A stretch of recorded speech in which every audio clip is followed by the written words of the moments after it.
So we're going to spend a little bit of time chasing this rabbit around.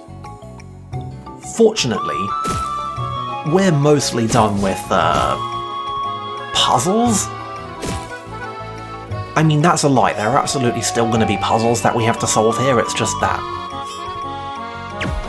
they start to feel a little more like formalities at this point. I appreciate that we're not actually bothering to fight anything anymore. Yeah. Something else that's kind of notable about Autumn's Fall, you might have noticed, is that there's no Henry.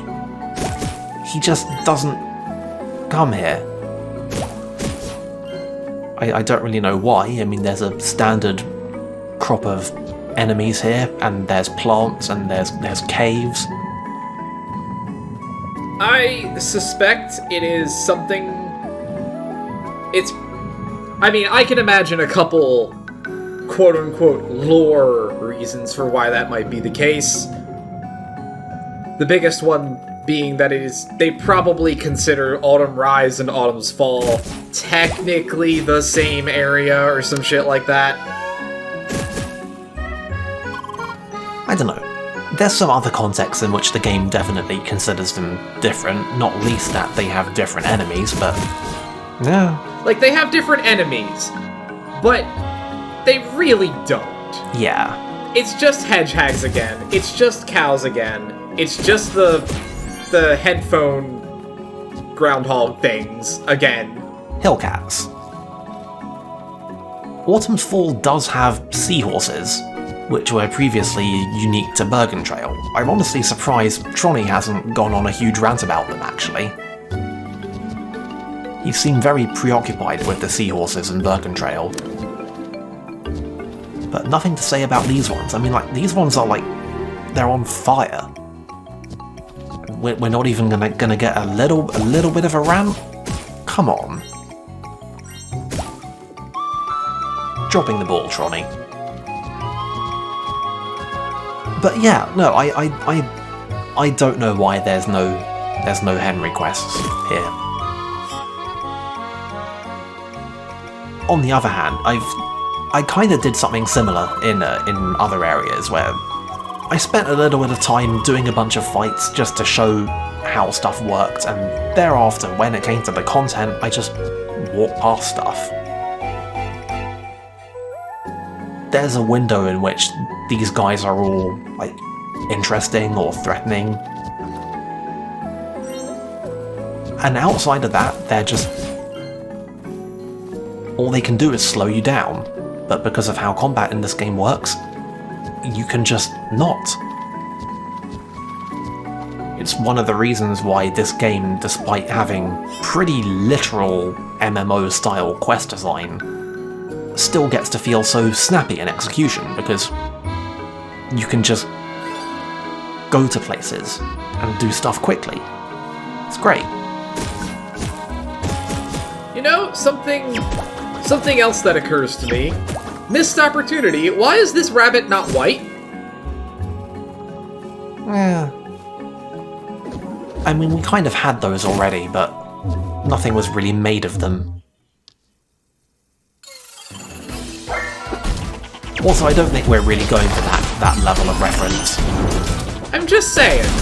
You sent us on they sent us on a big wild goose chase after this rabbit, and they're not gonna go for that reference? Like, come on, guys. I mean, it seems a little highbrow for them, honestly.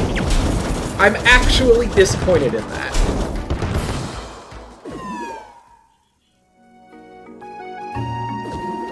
This is the point at which the rabbit starts throwing enemies at us. And they're not that big of a deal, because...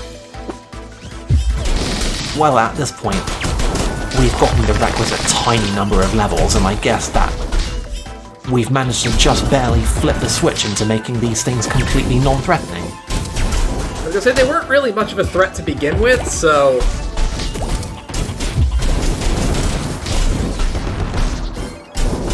I guess there's a minor point of interest to cover about the armor of the cows,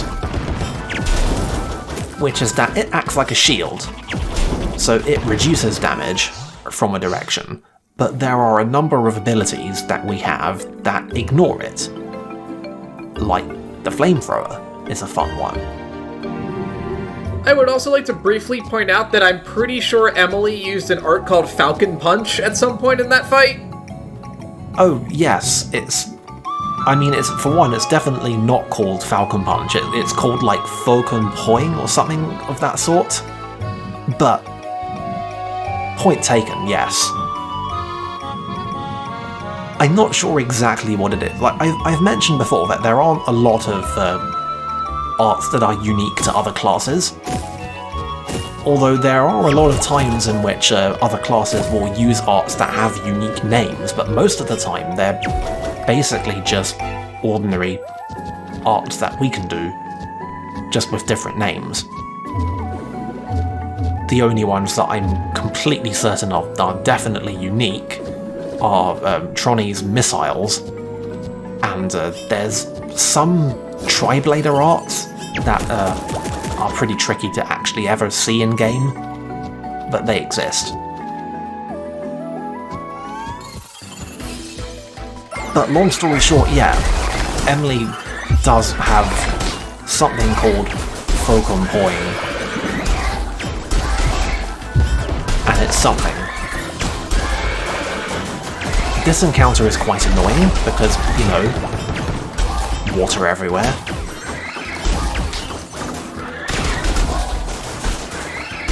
I find the best approach is to make the enemies dead so you don't have to do this fight anymore. Making the enemies dead so that you don't have to do the fight anymore is always a solid strategy. It's a solid plan. You'll note that I almost managed to die in spite of all the enemies being dead, but that's neither here nor there tactically.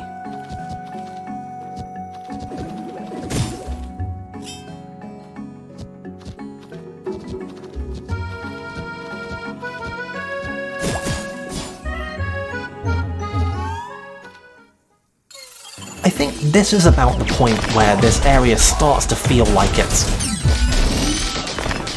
going on a bit. Yeah, this fight seems unnecessary.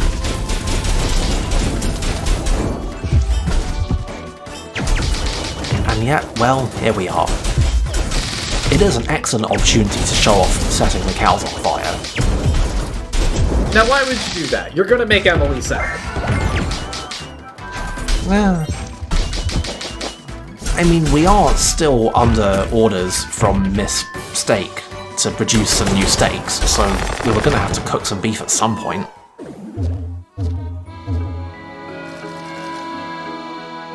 Actually, have I shown that quest pickup in a video yet? Possibly I haven't. I don't think so. We've definitely done it, but it's only occurring to me saying this that I've edited it to show up later. I don't think so, but I mean, that's not really a surprise, because we've already done a steak quest for her. So, whoops. Yeah, guess what? There's another steak quest. Spoilers, sorry. I'll go ahead and ban myself. But yeah. Then there's this whole set piece.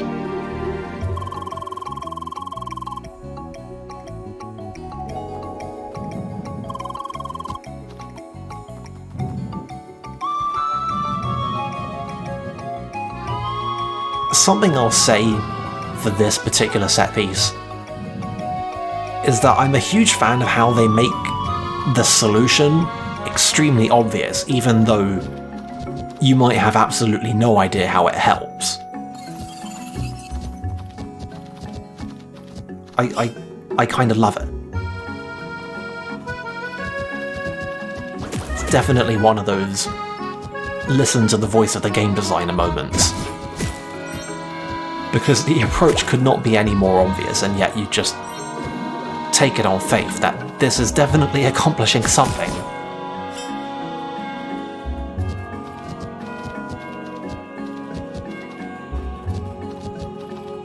And sure enough,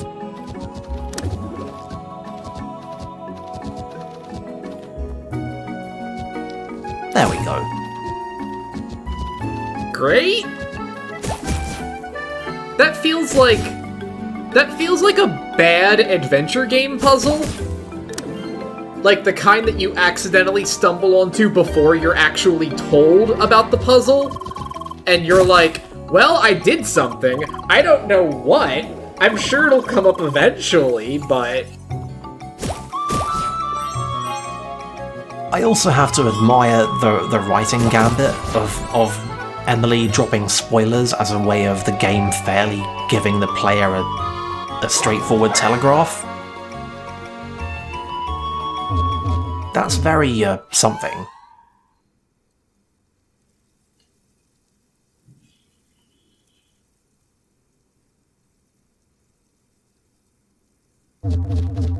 So, who wants to kill the rabbit? I mean... I'm pretty sure most players at this point were delighted to have the opportunity to kill the rabbit. I don't think he's been too offensive, but I get the feeling that Emily and Trani are absolutely down. So, as the fairly obvious pre-fight dialogue makes clear, this is very much a fight about switching between hot and cold at the correct times. Bunny has a shield, it's red or blue, etc, etc. I don't need to spell this out, do I? This guy also hits pretty hard, and can set you on fire, which is tactically suboptimal. I don't recommend it. The good news is that it's very much a matter of pressure. When he has the pressure on you, it's pretty manifestly terrifying. But the flip side of that is that you can turn this whole production the hell around on a dime. You get him stunned and you get that shield off, and that's pretty much the phase right there.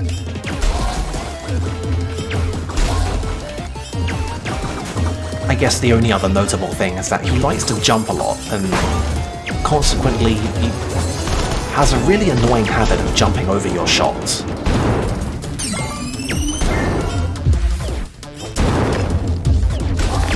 So obviously there's a second phase, and the second phase is probably notionally a lot more difficult, but... well...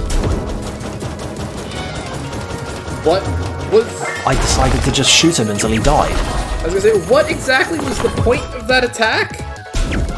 He was just kind of hanging out in the orb, and then you hit him once, and then he just flew off, and it was accomplished nothing. I could not tell you. I'm pretty happy about it though, because this was almost a catastrophe.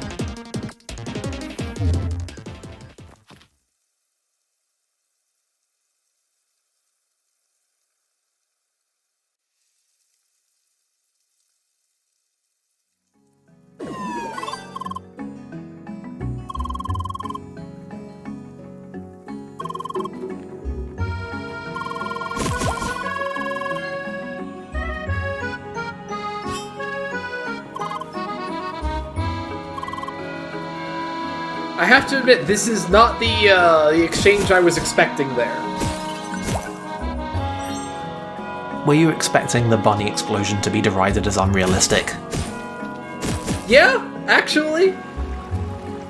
Yeah. But also, it puts me a little more firmly on Team Emily. What about this?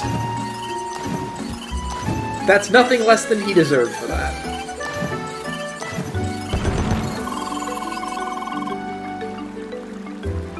Man, even in death, that is absolutely Citron. He's right though. I'm still not actually sure what happened there with his AI, but... well, what was I gonna do? Not leave that in? I mean, you chose correctly. Search your heart. You know it to be true.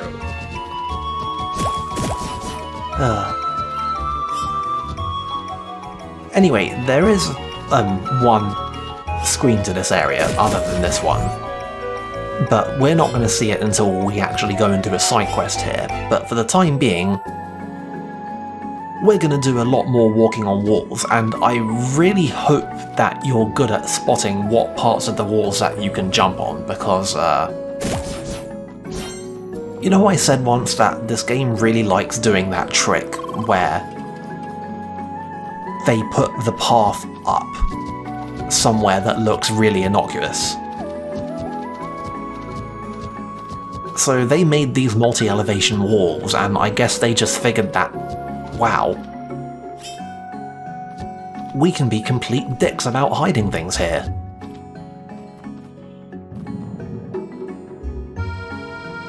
I can't pretend that I don't respect it. You know what I am really surprised by? They haven't made us do a puzzle where you have to bank a shot off of a block that you've positioned. The night's still young. There are still 3 entire dungeons, you know. It just seems like a bit of an oversight, given that they're now making us do all these bank shots through windows, and they're giving us movable blocks. Like, surely that thought must have occurred to them. And I refuse to believe that these people, of all developers, exercise restraint. We'll get to it. We'll get there.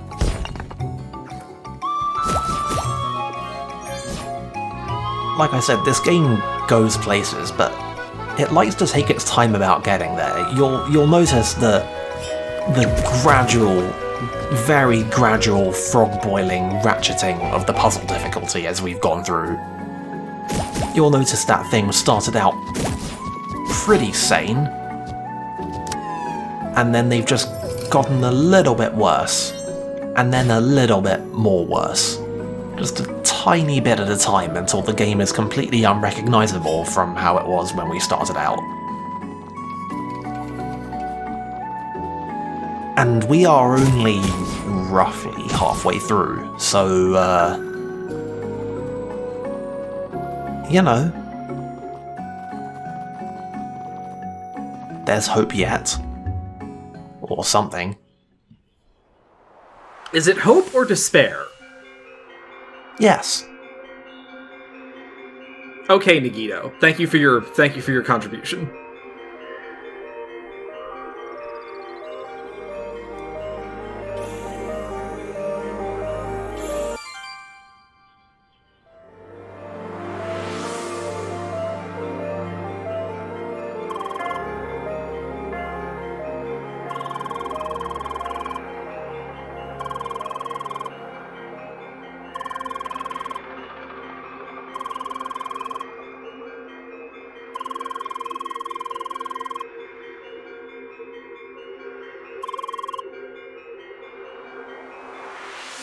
So yes, the next area has 3 temples in it.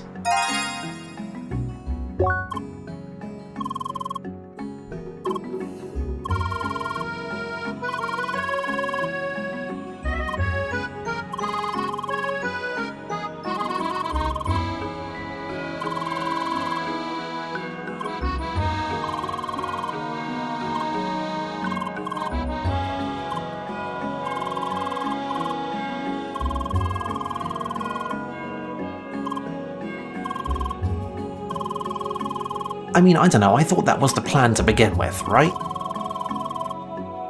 I was gonna say, yeah, why would we ever not do anything in this game with a party? It's true.